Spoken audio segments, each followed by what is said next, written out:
When we picture Theodore Roosevelt, we usually think of the Rough Rider, right? The trust buster, this huge, larger-than-life president. But here's the thing. That man wasn't born. He was forged. Today, we're going to dive into the incredible, almost unbelievable challenges that shaped one of America's most dynamic leaders. Okay, so picture this. It's September 1901. Vice President Theodore Roosevelt is literally on top of a mountain, just trying to get away from it all for a bit. He has absolutely no idea that hundreds of miles away, history is turning on a dime, and his entire life is about to be turned upside down. And then, out of the fog, a guide appears, holding this telegram. It's incredibly blunt. President William McKinley has been shot, and it's not looking good. In that single instant, with that one message, Roosevelt is yanked from the quiet wilderness right into the center of global power. It kicks off this frantic, heart-pounding race down the mountain and straight toward the presidency. So you have to ask yourself, how does a person even prepare for a moment like that? Well, for Roosevelt, that preparation started way, way back in his childhood. But he wasn't this powerhouse figure we know. Not even close. So how in the world did this frail, timid little boy become the titan we all remember? What you're looking at here is just an incredible contrast. On one side, you've got young Teddy Roosevelt, this wretched mite who was constantly struggling with severe asthma. And on the other side, his father's powerful lesson. Instead of sheltering him, Theodore Sr. basically told him, you have to build your body. You have to make yourself strong enough to do the rough work of the world. And that became the central mission of his entire youth. And this wasn't just about lifting weights or physical strength. His father was building a powerful moral foundation too. This quote right here shows you the values that were just non-negotiable in their house. Things like courage, honesty, a sense of duty, they were just as important as building up his body. And he didn't waste any time putting those lessons into practice. At Harvard, he immediately joins the boxing club. He was determined to never be seen as weak again. But check this out. While he's teaching Sunday school, a kid shows up with a black eye. The boy got it defending his sister. So Roosevelt, on the one hand, tells him fighting is wrong. But on the other hand, he slips the kid $1 for his courage.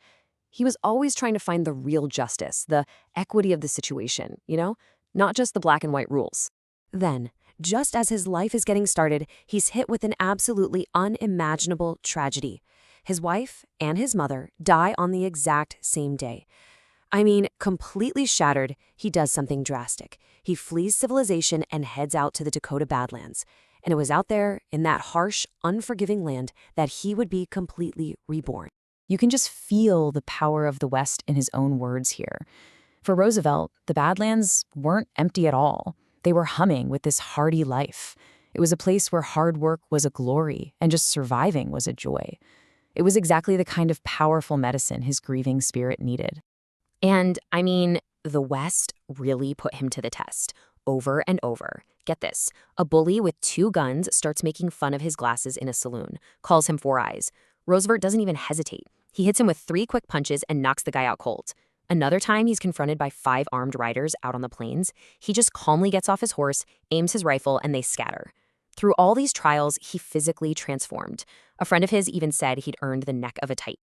So the big question is, how did all this new man forged in the West, how did that translate to his political life? Well, when Roosevelt came back and eventually made it to the White House, he didn't leave that code of conduct behind. He brought all those lessons from the boxing ring and the Badlands right into the Oval Office. He calls this whole philosophy the square deal. It's a really simple name, but the idea behind it is so powerful.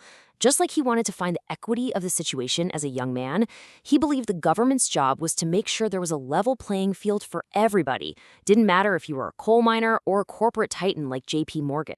And this wasn't just some empty slogan. He backed it up with action.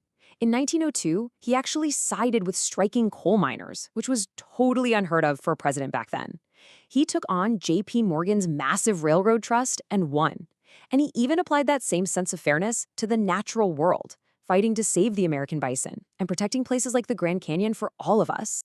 But his personal toughness, oh man, that became the stuff of legend.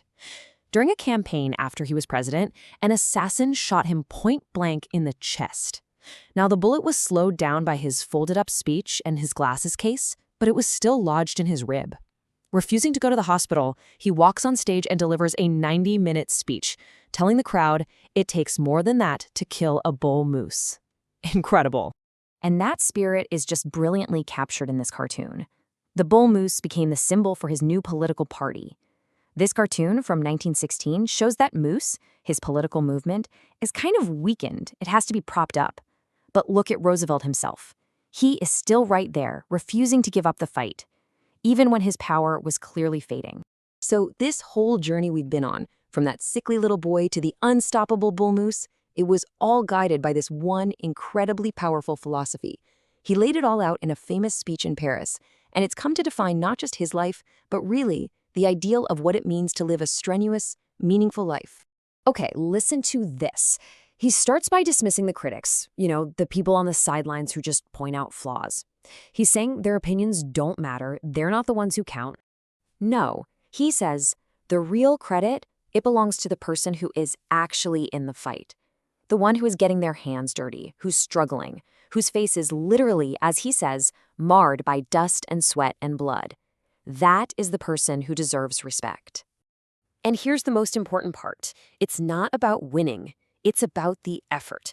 The person in the arena, they might win or they might fail.